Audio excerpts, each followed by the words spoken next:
Sa kauna-unahang pagkakataon, nagsalita na ang biological mother ni Chloe San Jose sa pamamagitan ng kanyang legal counsel base sa nilabas na article ng balita. Nakipag-ugnayan umano ang ina ni Chloe San Jose na si Maria Fe San Jose o mas kilalang Marie para matapos na ang mga maling impormasyon na naglalabasan ngayon sa social media kaugnay sa kanya at kay Chloe. Mariing pinabulaanan ng legal counsel ni Marie San Jose na OFW ito sa Australia, tulad ng mga bali-balita ngayon.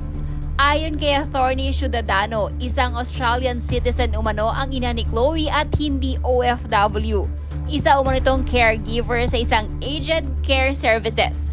Mariing ding pinabulaanan ni Attorney na nakakulong o nakulong sa Australia ang ina ni Chloe. Kinumpirma naman ni Attorney Ciudadano na may tampuhan nga si Chloe at si Marie dahil sa kagustuhan ng ina ni Chloe na masunod sana ang parenting style ng Pilipinas na malayo umano sa kinalikihan ni Chloe San Jose sa Australia. Ito lamang umano ang naging sanhi kung bakit may hindi pagkakaunawaan ang mag-ina. Wala umanong katotohanan na may sinampang kaso si Marie kay Chloe at ganun din si Chloe.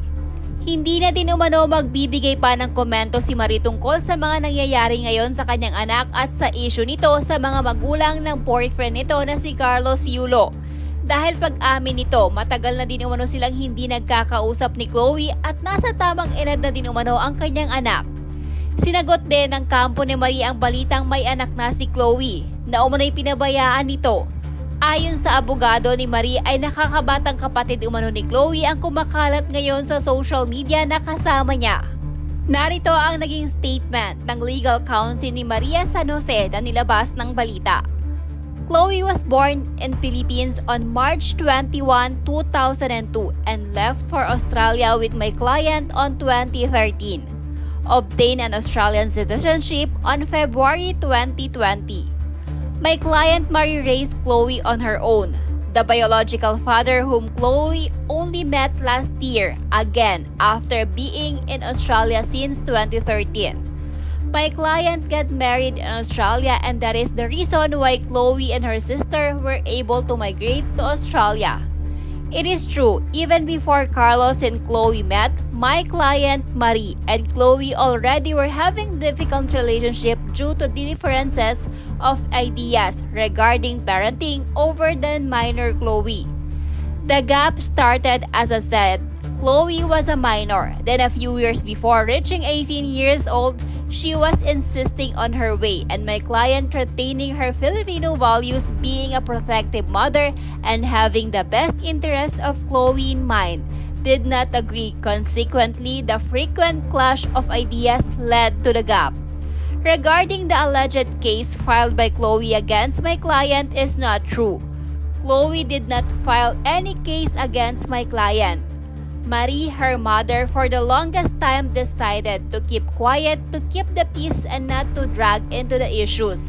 However, due to the multiple of posts that contain misinformation and images of her minor children being posted online without her consent, has deeply troubled and affected her and her family emotionally. We cannot comment on the matter since Chloe was already an adult during that time. It is between Chloe and the family of Carlos Yulo, and since, as mentioned above, my client had limited interaction with Chloe this past few years. Chloe does not have a baby as far as we know, and the picture that is spreading stating that is Chloe's alleged baby is actually her younger brother. My client is doing this not for attention, money, clout, or likes, but primarily to set the facts straight, so there will be no false news about the matter, and that my client and her family can go back to living peacefully and continue on with their private life. I can only speak for my client, but any defamatory content against my client and her family or pictures of her minor children that is posted online without her consent will be dealt with accordingly with the full force of the law. Kung matatandaan, maging si Chloe San Jose ay marinding pinabulaanan ang pagkakaroon nito ng anak. Sa comment section, sinagot ni Chloe ang netizen na kung saan sinabi nitong may anak na si Chloe. Ayon kay Chloe, magbibigay pa umano siya ng award kapag nahanap nito ang anak na sinasabi. Paglalahad pa ni Chloe ay nagawa pa umanong umuwi ng ina ni Chloe mula sa Australia upang makausap lang nito ang ina ni Carlos na si Angelica Yulo dahil sa issue na kinakasangkutan nito. We were trying to talk to her to fix the issue and yet she thinks it's just a waste of time to address it. She really didn't want to fix anything at all. We added her back in and again she left. After she left, she kept posting degrading comments towards me on her FB wall and stopped replying to us when we were still trying to communicate, which now explains the frustration sa replies ko, as she was not replying and yet has so much time to talk down on me and other members of my family on her wall. On top of that, a few months before this GC was made, my mom from Australia flew back to Manila and talked to her in person and asked her to stop posting about me. A talk from a mother to another mother. However, she still kept going defaming me on her post. Now, tell me we don't have the right to react to this kind of behavior. If you're gonna post screenshot of messages, make sure it's in the right order. Don't just post it and make the others look bad when in the first place you started all this and we just responded. Unpopular opinion, pansin ko lang sa mga bashers ni Chloe, ang pinopoint out nila palagi yung pagiging strong attitude at strong mindset niya.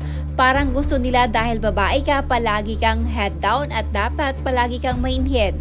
Napatoxic kultura nito, honesty. Pag ang babae matapang ang aura, para sa kanila kasalanan yon at ikaw na ang pinakamakasama. Family ang priority unless asawa mo na yung girl. Don't take your family for granted. Pagsisisihan mo ng malala sa huli. Ano mang hidwaan o hindi pagkakaintindihan, kapag meron pagmamahal, laging maayos yan.